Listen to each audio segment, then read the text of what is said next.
اعوذ باللہ من الشیطان الرجیم بسم اللہ الرحمن الرحیم وما جعلہ اللہ الا بشرا لکم ولتطمئن قلوبکم بہ، اور اس کو اللہ تعالیٰ نے تمہارے لیے محض خوشخبری بنایا اور تاکہ تمہارے دل اس سے مطمئن ہو جائیں۔ فرشتوں کا نزول کا سبب کیا تھا؟ فرشتوں کو اس لیے نازل کیا گیا تاکہ مسلمان خوش ہو جائیں، ان کے دلوں کو اطمینان ہو، ان کے دل سکون میں آئے، ان کا خوف دور ہو اور ان کا قلق جاتا رہے۔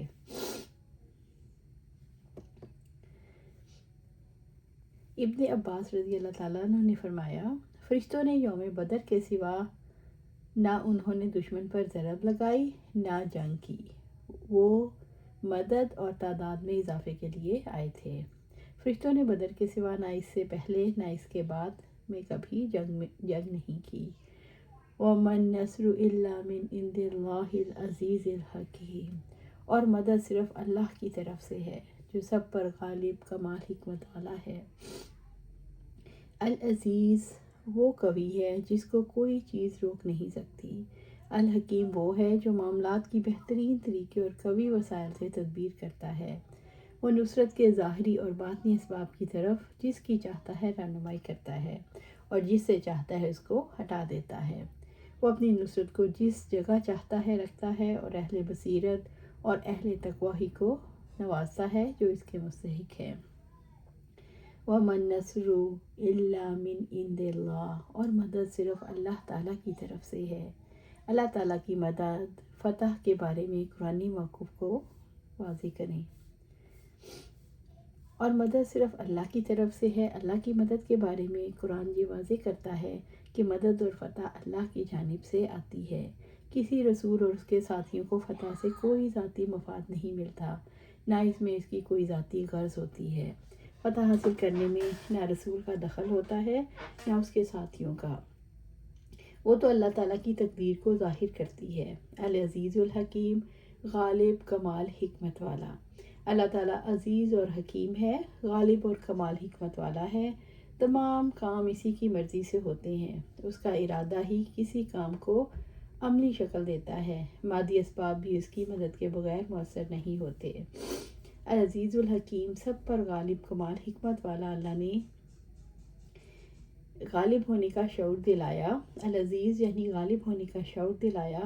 اللہ تعالیٰ نے مسلمانوں کے دلوں کے اطمینان اور خوشی کے لیے فرشتوں کے نزول کا طریقہ اختیار کیا۔ اس طرح اس نے اپنی حکمت کا شعور دلایا کہ یقیناً وہ اپنی مخلوق کے معاملات کو حکمت کے ساتھ انجام دینے والا ہے۔ سورۃ آل عمران آیہ 127۔ لِيَقْطَعَ طَرَفًا مِّنَ الَّذِينَ كَفَرُوا أَوْ يَكْبِتَهُمْ، تاکہ اللہ تعالیٰ کافروں کے حصے ایک حصے کو کاٹ دے یا ان کو ذلیل کر دے۔ کافروں کی جماعت کو کاٹ لے یعنی وہ قتل ہو جائیں یا قید ہو جائیں، یا ان کے شہر پر مسلمانوں کا قبضہ ہو جائے یا مال غنیمت حاصل ہو۔ اس طرح مومنوں کو قوت حاصل ہو اور کافر ذلیل ہو جائیں۔ اسلام کا مقابلہ کرنے اور اسلام سے جنگ کرنے کی قوت انہیں یا افراد سے حاصل ہوتی ہے یا ہتھیاروں سے یا مال سے یا زمین سے۔ ان میں سے کسی بھی چیز کا ختم ہو جانا یا مسلمانوں کے قبضے میں آنا ان کی قوت میں کمی کا باعث ہے۔ لِيَقْطَعَ طَرَفًا مِّنَ الَّذِينَ كَفَرُوا، تاکہ اللہ تعالیٰ کافروں کے ایک حصے کو کاٹ دے۔ طرفاً سے مراد طائفہ یعنی ایک حصہ ہے۔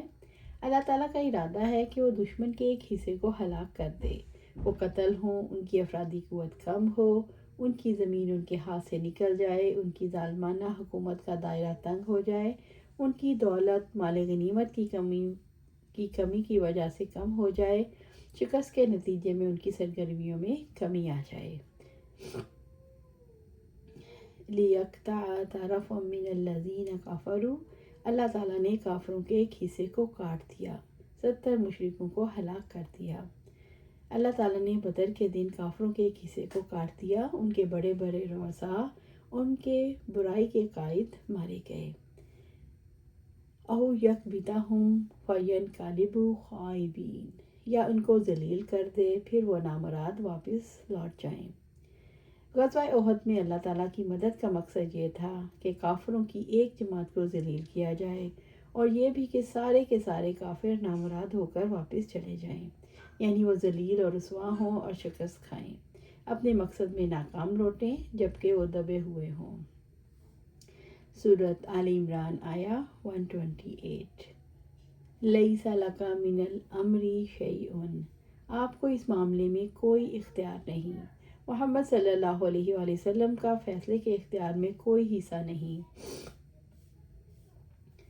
اس سے مراد یہ ہے کہ رسول اللہ صلی اللہ علیہ وآلہ وسلم کو ہدایت کے معاملے میں کوئی اختیار نہیں، کیونکہ غزوہ احد میں رسول اللہ صلی اللہ علیہ وآلہ وسلم کے دان شہید ہوئے تو آپ صلی اللہ علیہ وسلم نے فرمایا، اس قوم کو کیسے فلاح نصیب ہوگی جس نے اپنے نبی صلی اللہ علیہ وسلم کو زخمی کر دیا۔ اس طرح آپ صلی اللہ علیہ وآلہ وسلم نے لوگوں کی ہدایت کے معاملے سے نا امیدی کا اظہار کیا۔ اس پر اللہ تعالیٰ نے وضاحت کر دی کہ آپ صلی اللہ علیہ وآلہ وسلم کا اختیار نہیں کہ کسی کو ہدایت دینے کا یا نہ دینے کا فیصلہ کر لیں۔ رسول اللہ صلی اللہ علیہ وسلم نے بعض قبیلوں کے لیے قنوت نازلہ کا اہتمام کیا، جس میں ان کے لیے بد دعا فرمائی تو اللہ تعالیٰ نے آیت نازل فرمائی اور آپ صلی اللہ علیہ وآلہ وسلم نے بد دعا کا سلسلہ بند کر دیا۔ لیس لک من الامر شیء، آپ کو اس معاملے میں کوئی اختیار نہیں۔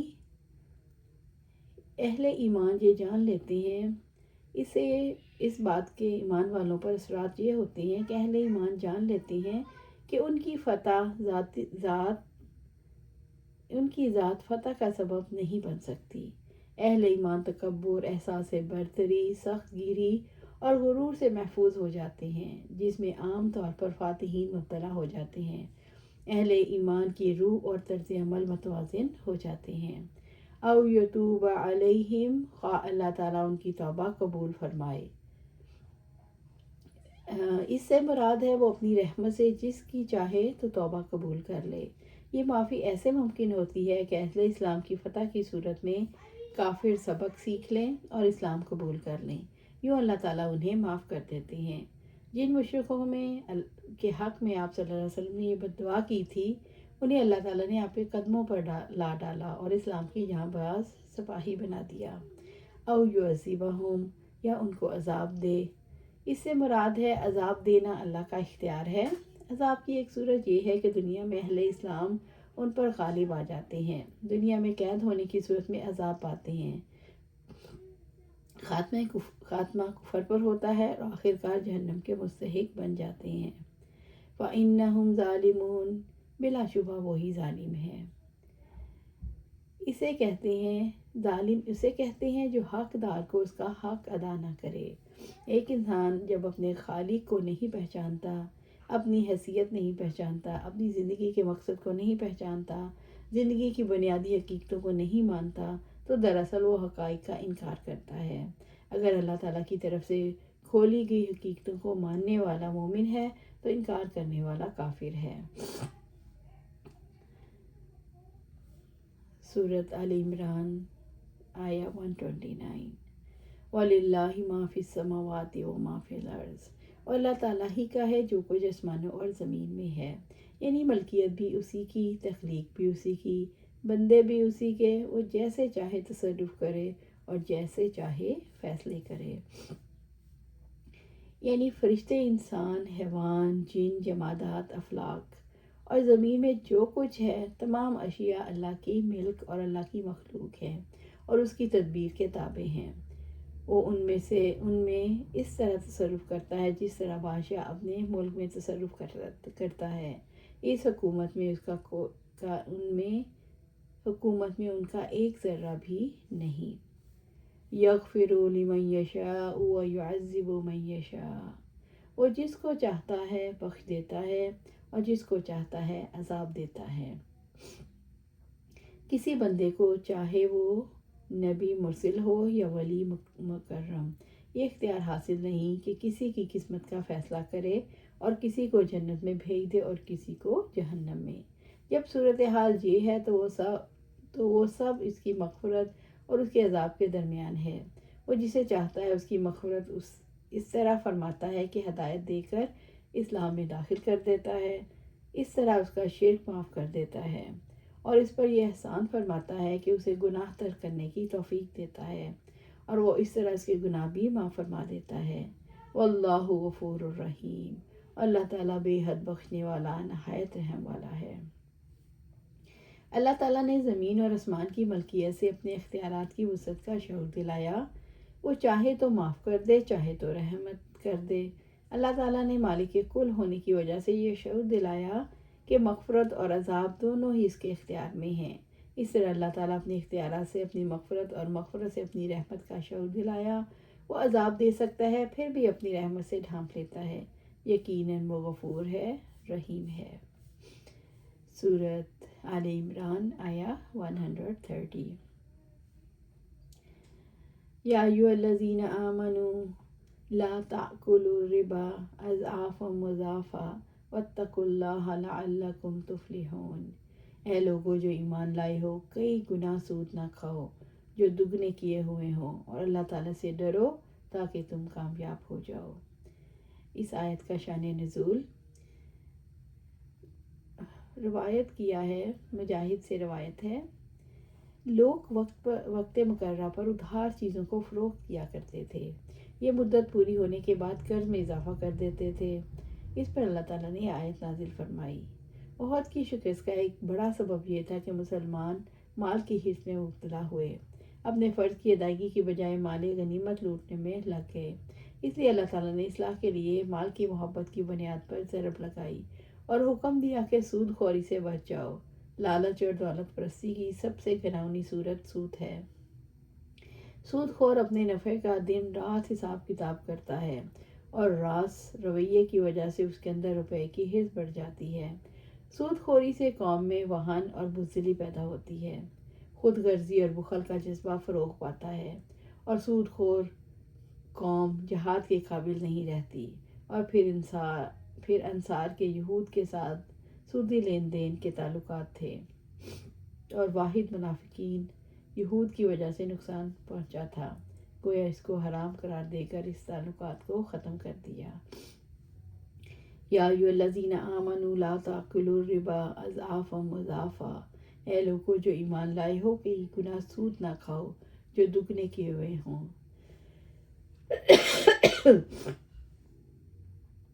غزوہ احد میں آپ صلی اللہ علیہ وسلم کی نافرمانی مال غنیمت کے لالچ کی وجہ سے تھی، اس لیے کہ اللہ تعالیٰ نے دنیا کی طمع کی سب سے زیادہ خوفناک شکل سود سے منع کیا۔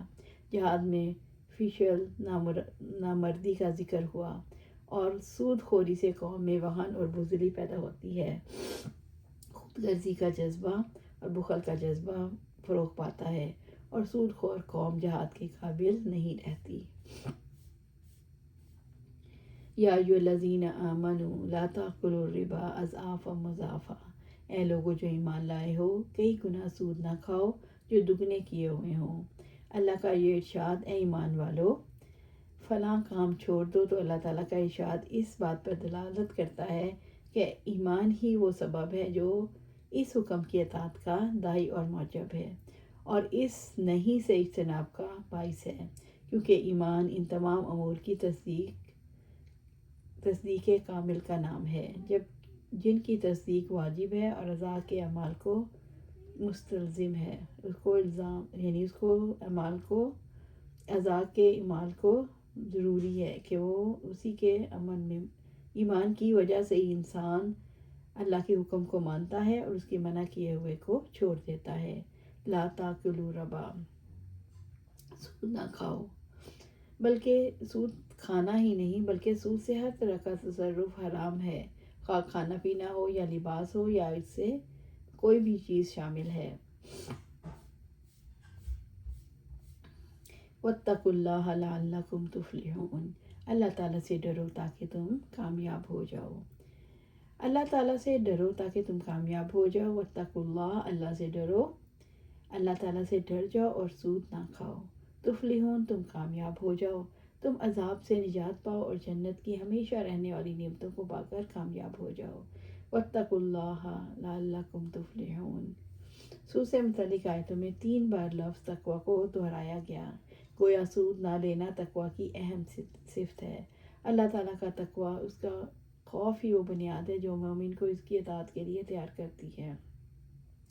تقویٰ کی وجہ سے مومن حق اور باطل میں تمیز کرتا ہے، حق کو اپناتا ہے اور باطل کو رد کرتا ہے۔ اللہ تعالیٰ نے تقویٰ کو کامیابی کا باعث قرار دیا، یعنی تقویٰ اختیار کرنے پر ہی تم کامیاب ہو سکتے ہو۔ اللہ سبحانہ تعالیٰ سے دعا ہے ہمیں کامیاب عمل کرنے کی توفیق دے، اس پر جمع دے اور جنت الفردوس کے اعلیٰ مقام پر اپنے پاس گھر عطا فرمائے۔